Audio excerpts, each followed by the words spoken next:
On June the 6th, 1944, an Allied expeditionary force will invade the continent of Europe. That day must come.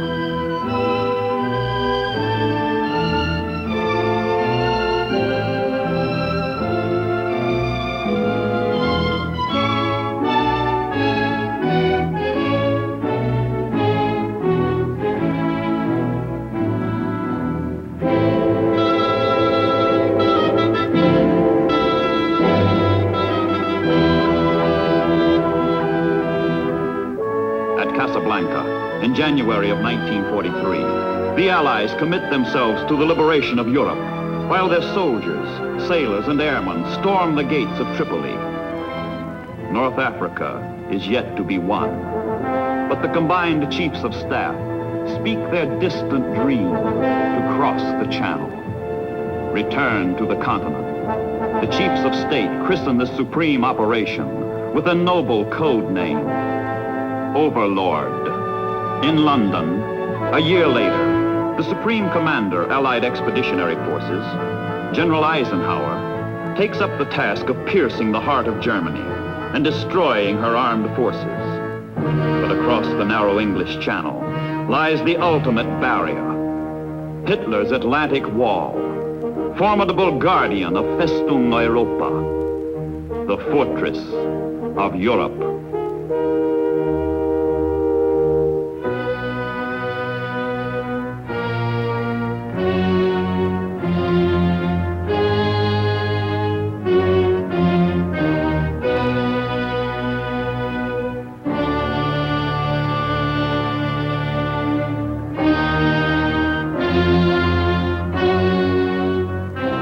Field Marshal Rommel, the Desert Fox, one-time hero of the Africa Corps, commands the coastal defense. He multiplies the fortifications and sows death on the beaches for those who dare transgress.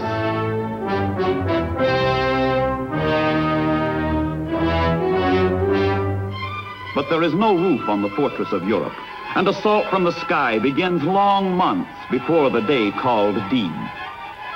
This is the key that unlocks the gate. Paralyze Germany's war machine. Pound the Luftwaffe into impotence.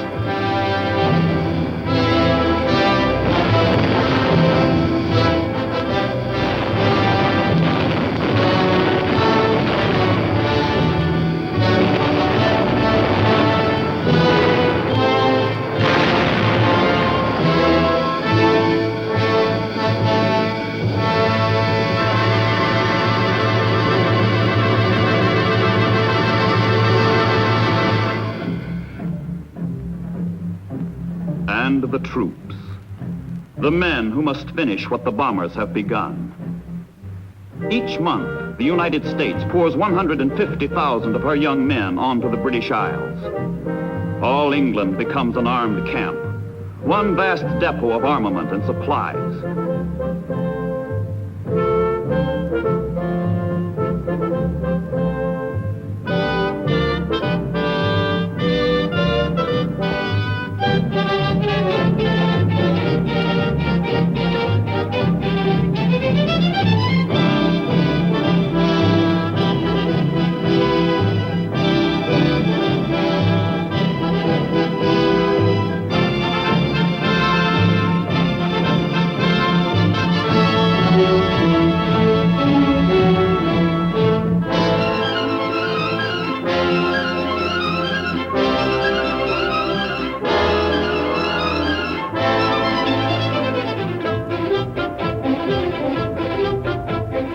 At the appointed hour, a torrent of materiel and men will be set in motion. Southward to the Channel, southward to the embarkation ports, southward to destiny.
It is spring, 1944. The date has been set.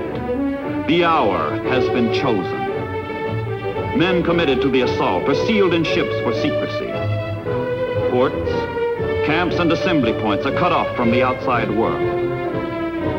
There is nothing to do but wait on tide and weather. Wait and get ready and keep ready and wait and wait.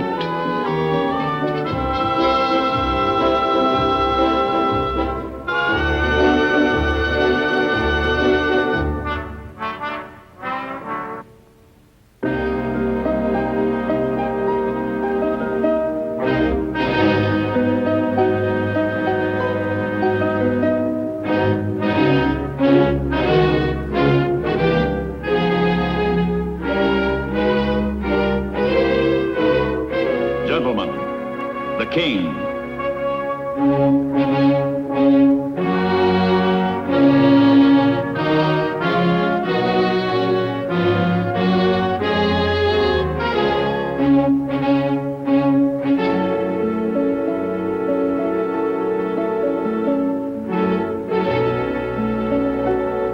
From Falmouth, from Portland, from Plymouth, from Weymouth, the ships depart. From different ports, the ships sail at varying intervals to arrive at the 5 landing beaches together. 5 beaches stretched 60 miles over the coast of France.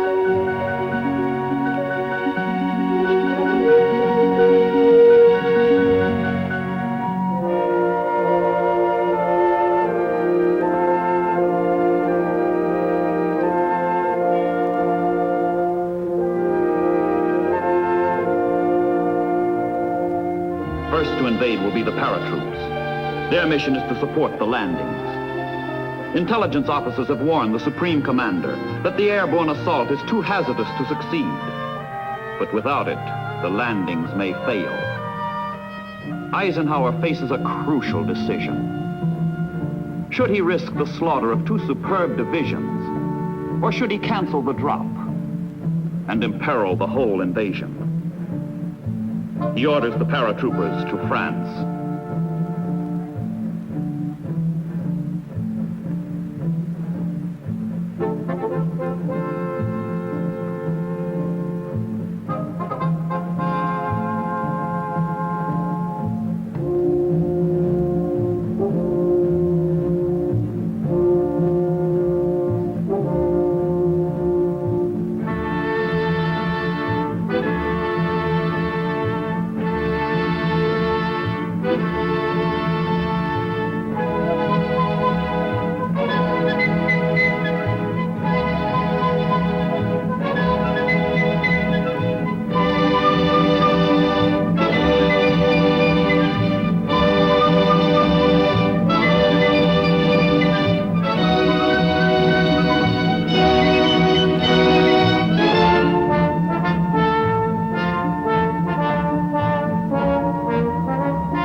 The gliders go in. France is below. There are crack-ups and casualties, but the paratroopers accomplish their mission.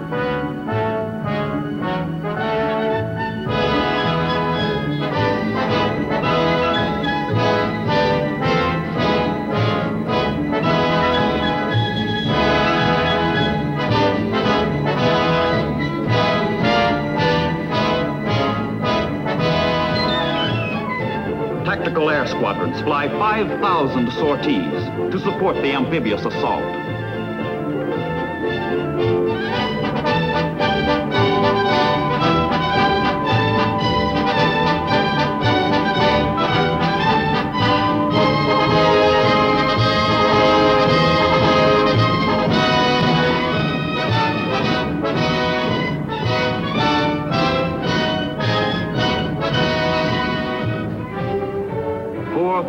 Ships will converge on France with the precision of a dress parade. The Luftwaffe has been broken. The U-boats driven from the channel.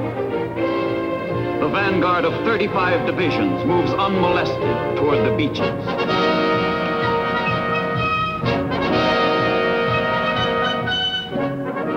Warships prepare to open the assault with a barrage of gunfire. Battleship Nevada is there, torpedoed at Pearl Harbor, a flagship at Normandy. Naval guns open the Western Front.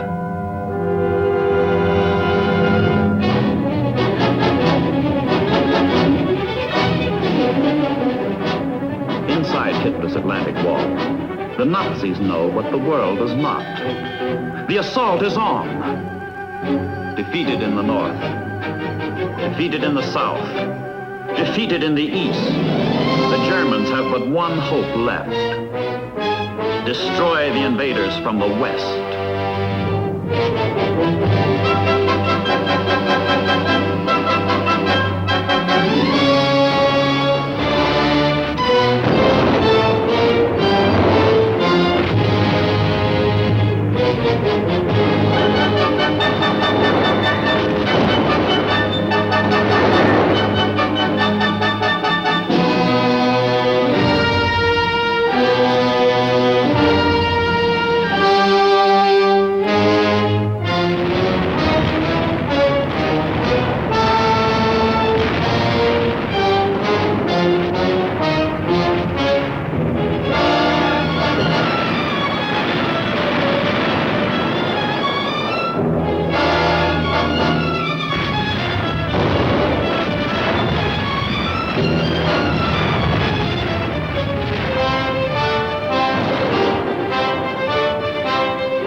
Tons of concrete float across the channel.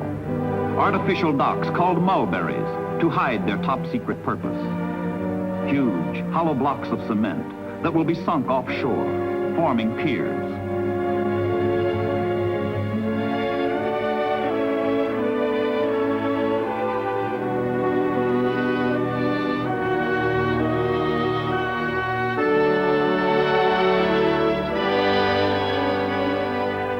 Few things are predictable in war.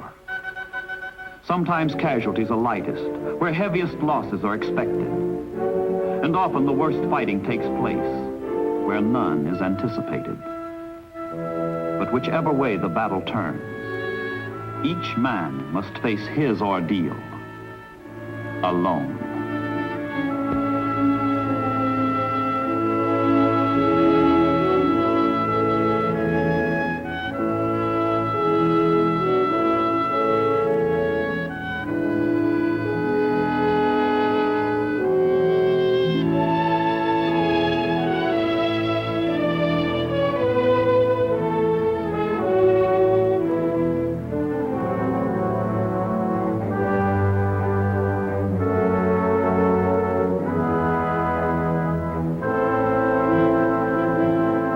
Four merchant ships are deliberately sunk to build a breakwater that shelters the shore under its lee. Together with the Mulberry units, they form a man-made harbor. Tons of supplies pour in with the invading troops, not afterwards when it might be too late.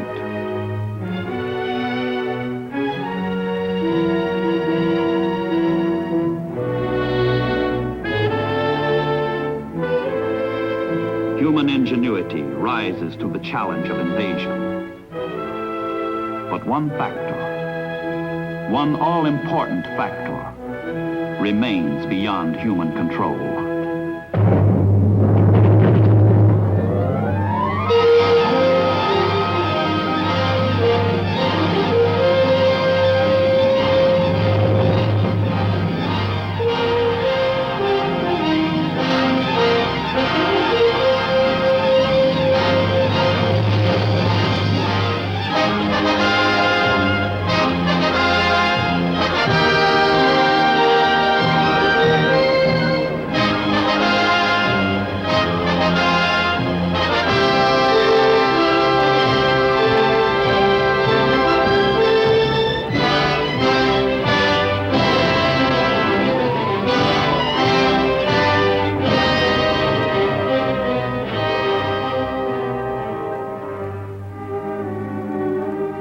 What the might of the German army, navy, and air force is unable to do, the worst channel storm in 80 years almost does.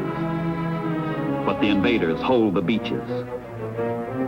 And in the ports of England, wave after wave is mounted to build and broaden the landings. The Allied Expeditionary Naval Forces execute their mission to assure the safe and timely arrival of troops, weapons, supplies. A mission which will have a profound effect on the history of man.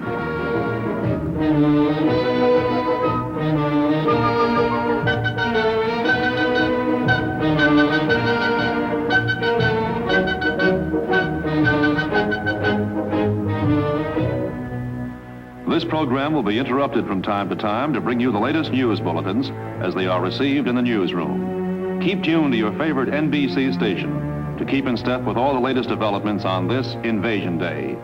And now the orchestra opens the program with the revival of an old hit, Blue Room.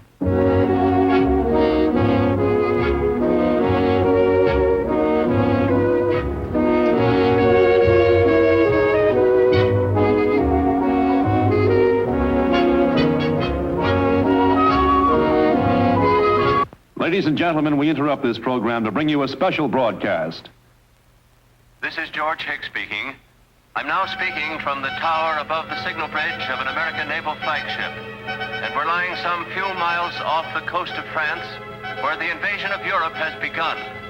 It is now 20 minutes to 6.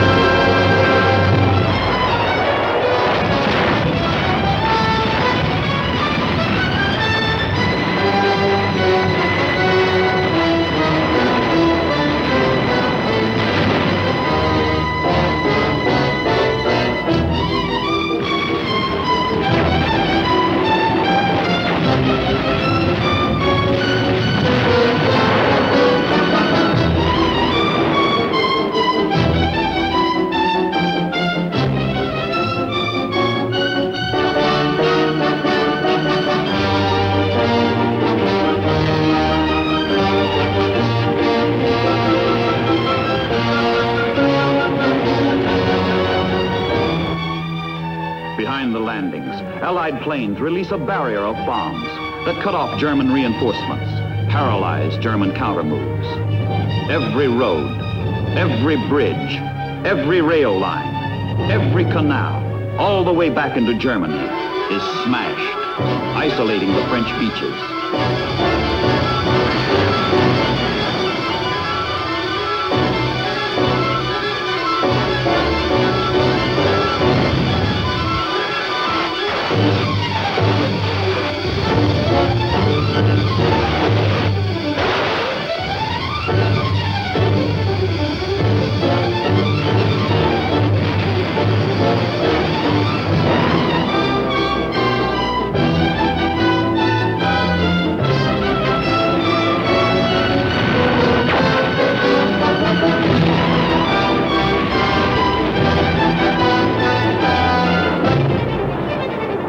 Every 75 yards, a landing craft heads for the shore and touches down.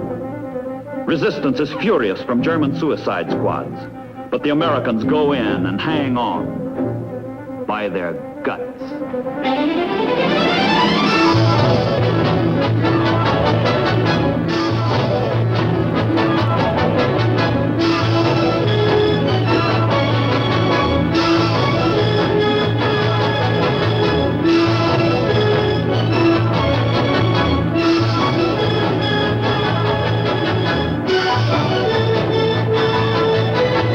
Veterans of Dunkirk returned to France, this time to stay. The British soldiers who beat Rommel on the sands of Africa helped destroy him on the sands of Europe.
The architects of invasion view their work.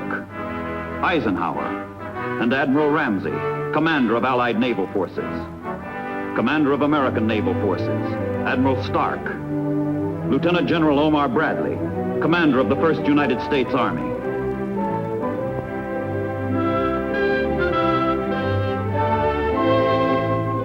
Field Marshal Montgomery of El Alamein, commander of Allied ground forces. After invasion, the breakout, the swelling Allied armies stream inland into Europe.